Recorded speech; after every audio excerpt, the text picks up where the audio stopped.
a serious case. And so I got to protect society, unfortunately, because you're not choosing to. About to sentence you to prison, and how you keep talking over me is about to start adding years onto that. Stop talking. It's just going to get worse. Do you understand? You're going to be in prison for 35 years because you don't know how to behave.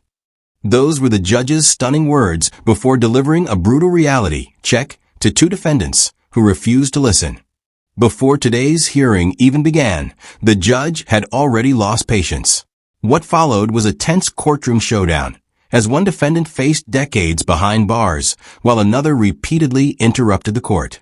Watch as the judge delivers a harsh warning and reminds both defendants that every action has consequences.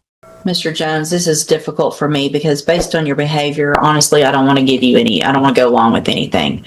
But it sounds like if Mr. Coleman has discussed this with everyone and understands the underlying facts of the offenses, what has been going on in a jail, I'm going to go along really only because I trust him to the extent that I do. Do you understand?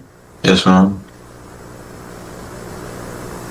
In cause number 25, DCCR 0523, you're charged with a first-degree felony offense of murder, and that's from April 28th of 2025. And how do you plead to that charge?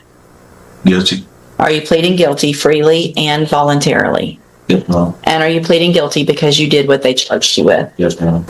And then in cause number 24, DCCR 2431, you're charged. All right, sir, in each of your cases, I'm going to find that you entered your pleas of guilty freely and voluntarily. Find that you're mentally competent and you understand the nature and the consequences of those pleas. In cause number 25, DCCR 0523, find sufficient evidence to find you guilty, and at this time find you guilty of the offense of murder. Sentence you in accordance with your agreement to a term of 35 years in the institutional division of the Texas Department of Corrections. You will receive credit on that sentence for any time that you've been in custody that the law gives you the right to receive. In cause number 24, DCCR 2431, find sufficient evidence to find you guilty, and at this time find you guilty of unauthorized use of a vehicle. Sentence you to a term of 2 years in the state jail prison. You will also receive credit on that sentence for any time that you've been in custody that the law gives you the right to receive. And then in cause number 25, DCCR 1352, I'm going to find sufficient evidence to find you guilty, and at this time find you guilty of aggravated robbery. Sentence you in accordance with your agreement to a term of 35 years in the institutional division of the Texas Department of Corrections. You will also receive credit on that sentence for any time that you've been in custody that the law gives you the right to receive. I am making an affirmative finding of a deadly weapon in that case. These three cases will run concurrently, which means together at the same time. You will pick up another charge as quickly as you do anything else stupid in our jail or here. And if you think it's funny to ask my bailiff what he would do if you tried to get his gun, you're going to end up with another charge. I know about every single thing you're doing. Don't think there's anything that you're doing out there or here that I don't know about. He could press charges on you right now. But honestly, we're ready to get you out of our jail because you've been such a menace to everyone out there with what you're doing. And let me tell you, when you get to TDC, you think you're funny, you're young, you're not going to get away with what you're getting away with here in TDC. There's some bigger, badder, worse people than you there. And also, if you think you're going to make parole by acting how you've been acting, you're not. I would bet money today that you're going to be in our prisons for 35 years because you don't know how to behave. Prove me wrong, and that would be great. If you figure it out and start learning how to mature and act like a normal human being like the rest of us, but my money is on you not doing that. So I wish you'd prove me wrong because everybody that has to deal with you, they're just doing their job. Yep, I think I would. Young man Cole, Shakita Cole. Yes, ma'am. Good morning, Ms. Cole. Would you please raise your right hand?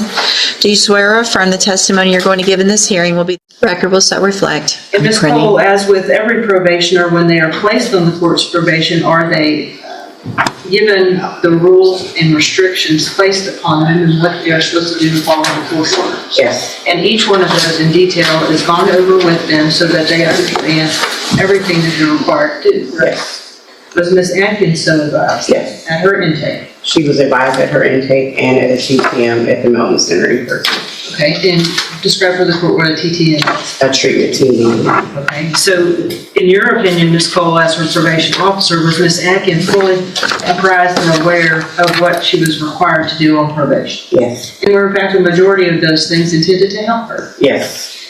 The main thing is her mental health. She refuses to address that. We've made appointments for her with Spinal Tap and she didn't attend the appointments. She's 100% when she was out unmedicated. So that kind of interfered with her completing her services.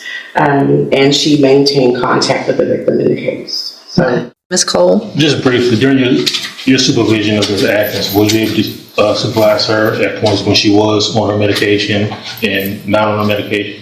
the entire time she has not been on her medication. So she's been unmedicated this entire time? Yes, sir. Your supervision? Okay. Anything else? Nothing else. And mental health help. So, Ms. Atkins, the problem is you're being given all the opportunities. Yeah, but like I said, I don't know if I told you, I had an appointment in Port Arthur because I cannot get into Bowman. They're not taking new patients. So you had an appointment that Ms. Cole set for you, at least one, how many? Yeah, but it's not for medicine. It's for psycho. I'm not a psycho. I don't have those problems. I mean, some people do that. I don't know. Well, you obviously, we don't know what you need because you won't even go do the evaluation. That it sounds like you haven't been on medication that would be, what? Evaluation where? At Spinal Tap. That's what I'm telling you. That's not, I don't have that. I'm not a psychopath. That is for. It's psychopath. Nobody's saying you're a psychopath, but you have. It's called past program. I'm not a psychopath. That's what I'm. That's not what it's called, and that's not the reason it's called that, okay? If you had gone to your appointment and talked to them, then you would know what that was for, and you would know that it was meant to help you so that you could get on medication, stabilize, and not have the issues that you've been having.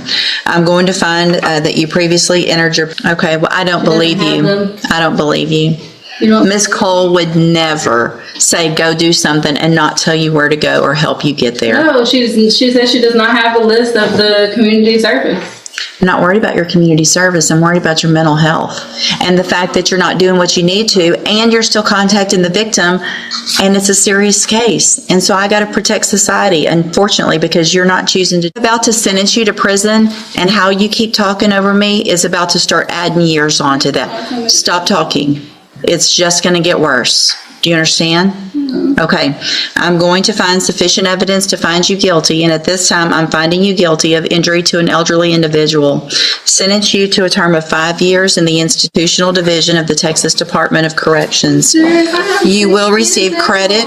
You will receive credit on that sentence for any time that you've been in custody. I have a doctor's appointment and everything. That's what I'm saying. I've got 5 more years that I could add on to that. Oh, man. I can give you up to 10. Have 'em. You need to stop talking so I can finish what I need to do, okay? I'm telling you, I'm not guilty. That's what I'm telling you. I did not have a choice. I went to the hospital and everything. I'm handing you a written admonishment regarding your ineligibility to possess a firearm or ammunition because of the judgment entered I don't have a gun. I'm not, just listen to what I'm saying. If you'll listen for a minute, you'll understand. Because of the judgment entered against you, you're ineligible under Texas law to possess a firearm or ammunition. I don't have a gun, man. Good, then you I'm don't. the wrong person. I'm Devin Atkins. I don't have a gun. I'm required to read that to I everyone. don't know what you're talking about. I don't have a gun.